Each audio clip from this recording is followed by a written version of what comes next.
Okay, yeah. Once again, thanks very much for this opportunity to present this a little bit about our project, this EU project that we have together. This is probably more interesting to those of you who are not part of PAINLESS and familiar with it. So our project stands for Energy Autonomous Portable Access Points for Infrastructureless Networks. It's funded by the EU. We'd like to invite you to check our website to find more information. So at a glance, this is basically I would say the main people in the managing team. We're an ITN project, so innovative training network, the purpose of which is to train a group of 15 PhD students across a number of institutions, and you can see them here. So we have 8 beneficiaries, 6 universities, 2 industrial partners, and also another 4 partner institutions that help us with the training and the research. We started back in October 2018 and we'll be ending this project in this September, so in a few months from now. The really important people are our ESRs, our researchers in this project. We have 15 researchers at the moment spread across these 8 beneficiaries. And you can click on that link and check our website to find more information about their backgrounds, their research interests. There's also a sample of those in these posters that we have in this room. So just a little bit about the background and the idea basically behind PAINLESS. So early on, our consortium identified a number of scenarios where we felt that we need network coverage that spans beyond the reach of the power grid. So this involves a number of such like remote area connectivity, where maybe you don't have access to the power grid, or maybe it's not convenient to plug things in, or depending the region that you are, the power grid access is intermittent. Also special events where you might need a bit of extra connectivity on demand, not all the time, but for special occasions where again it might not be convenient to plug things in. And also in disaster areas where maybe the power grid has gone down and you need to find ways to connect. And there are some scenarios where connectivity is key in rescue missions and so on. So for these kind of scenarios, you cannot really depend on the power grid all the time. So we identified this need to move from energy efficient communications, which has been a paradigm for maybe more than 10 years now. There's a lot of research on making things more energy efficient, to energy autonomous. So making the network, the system, operate on its own without access to the power grid for an extended amount of time, leading towards this energy neutral network idea. So to do that, this requires the integration of communication networks with renewable sources of energy, such as wind, solar, and so on, and also with energy storage. So we're designing not just a communication network anymore, but we're taking care of the energy elements of that network. So how you optimize the network changes, how you set up the network, and so on has to change if you take into account the energy elements of the network. So these are our key objectives of the project. The first one relates to the training platform. So we aim to establish a training platform to train these researchers in our project. And this summer school is part of that platform. The second objective is to promote energy autonomy in infrastructureless networks, so networks that do not depend on the grid infrastructure. So this spans from creating new metrics that promote energy autonomy against energy efficiency, creating new enabling techniques, network designs, and so on. The third objective is managing the joint management of not just the power consumption of networks, which is what we do for energy efficient networks, but also the generation, harvesting, and storage of energy, and balancing between the energy generated and stored and the energy consumed to operate the network. And the fourth objective is to create or to enable flexible off-the-grid operation and on-demand operation of wireless networks that can operate energy autonomously and are portable. And finally, the last objective, as we come closer to the end of our project, is to demonstrate some pockets of capability, some proof of concepts that relate to these this paradigm of energy autonomous networks. So a bit more about the research scope. So the three main, let's say, areas are portability, making the network portable and on-demand provision of connectivity, making it off the grid, so breaking this chain, this dependency on the power grid, and also making it energy autonomous. There's a significant overlap between these three elements, but it's not a full overlap. So for example, off the grid networks does not necessarily mean portable. Portable networks doesn't necessarily mean off the grid. Also, energy autonomous doesn't necessarily mean portable. Portable doesn't necessarily mean energy autonomous. And we have a number of scenarios over here, so the ones that I mentioned, but also scenarios relating to Industry 4.0, so logistics or large factory, let's say, connectivity.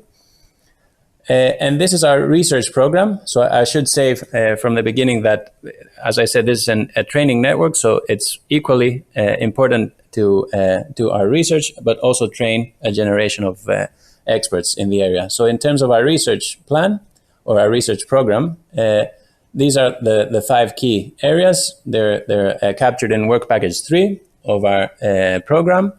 So one is on energy modeling, balancing and optimization. So modeling the energy of the wireless network, and then using that to balance and optimize the network, taking into account energy. Then it's the enabling techniques to enable this energy neutral operation, thank you, of this network.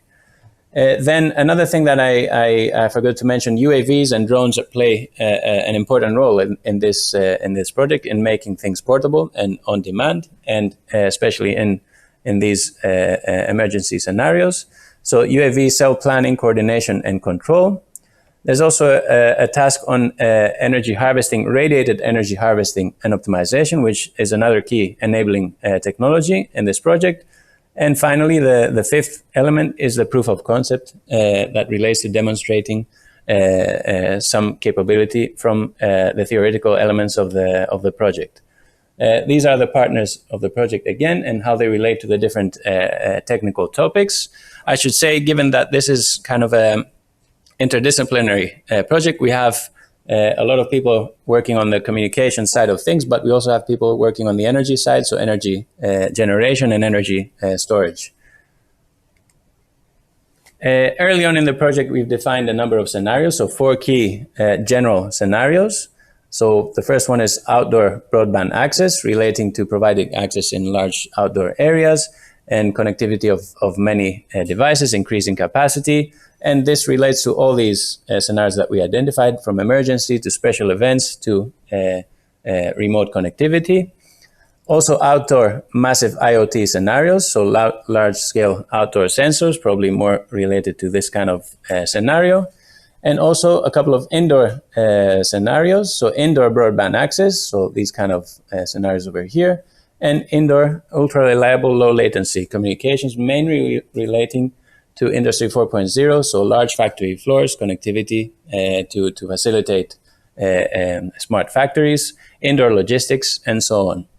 And these scenarios impact a number of fundamental technical elements in our research, from the communication channels, so different channel outdoors, different channel indoors, to the connectivity and network topology, again, depending on the scenario that you have, to energy sources, again, different energy sources outdoors, you have access to maybe solar energy, different energy sources indoors, different performance metrics for each scenario, and so on. And very critically, there's a whole other categorization in terms of scenarios, in terms of the different types of platforms we use, from high altitude platforms and balloons, to heavy duty drones, to lightweight fixed wing drones, or also drones that carry base stations and drop them and forget, and those base stations has to operate in an energy neutral kind of way. So as we're closing to the end of this project, it's probably a good time to report our progress so far. So these are some key numbers, key achievements. So to date, we've actually managed to get together 5 schools. This is our actually 5th school in total. We call it 4th summer school, but it's probably our 5th overall. We have, whoops, sorry about that. I need to get back into the presentation, sorry.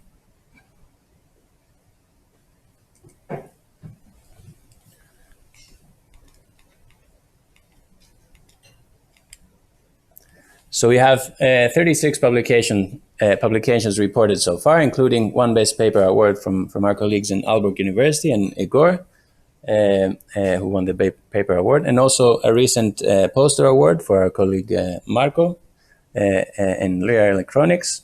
We've organized 10 conference tutorials, part of or sponsored by PAINLESS, 6 conference workshops, and we have 1 standards contribution.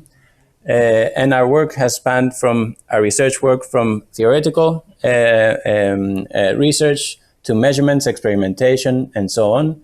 And a big element of that has also been the training side of things, not just the research, through these schools, secondments, and so on. And you can see, again, some snapshots of the research output around these posters. And we also have... we recently asked our ESRs to create a number of videos promoting their research, and we're going to show one of them in a minute. And with that, I'd like to end here just to advertise that we have, we're always willing to connect. This is an area where we feel there's even, it's a huge area, even a relatively large project, European project, fails to cover the whole span of this area, and we're always looking for collaborations, extensions, future follow-up projects, and so on. So come find out more about us. We're in the social media if you search for Painless ITN, and you can always check our website. So with that, I'll end here. And the final thing I'd like to do is, as I said, we had this little competition in Painless where we've asked our ESRs to prepare videos demonstrating their research. And I think now we're ready to show the winning video. This bit of a surprise, I hope, for our ESRs. So I hope you enjoy, and I hope this works.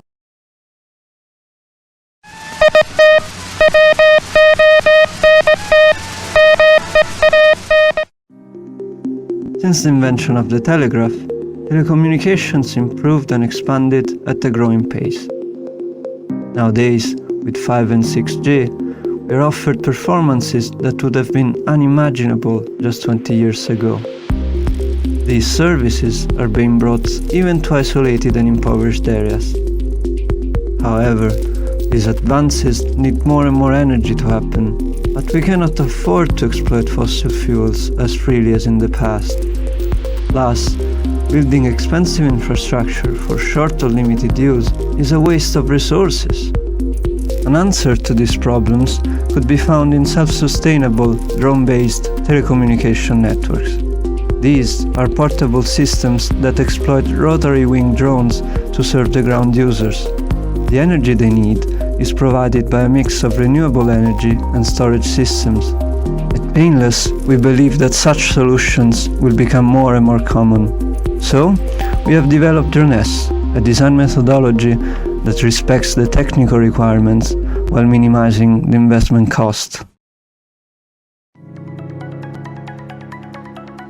Let's see a typical example. You need to harvest data from a set of IoT nodes deployed in a rural area, but you don't want to waste money. Our DroneS platform is the perfect drone-based solution for you.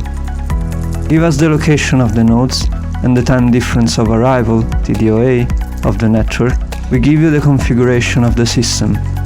We deploy a UAV, and it follows the optimized trajectory above the nodes.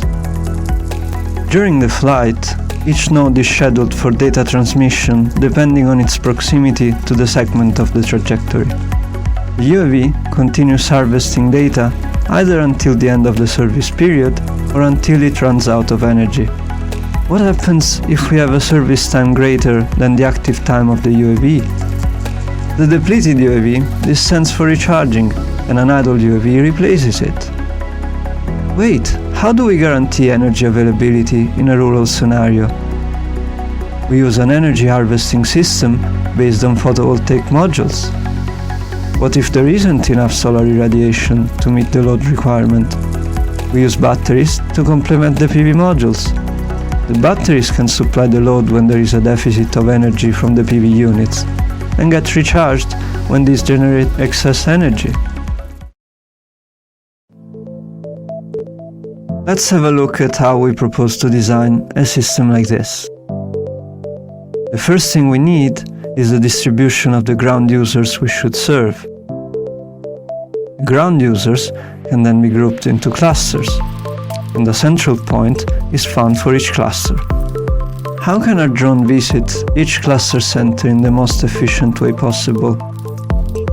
This problem is comparable to the easy-to-solve traveling salesman problem. The resulting path is divided into several segments, each short enough to assume the velocity within it to be constant, though unknown. The velocity and length of each segment are found using convex optimization, giving us a complete trajectory design. But how can this drone timetable be seen as a load profile by the energy system? Because of the periodic nature of the missions, we generalize the expression of each drone's state using a sinusoidal function, which is later translated into the logic domain.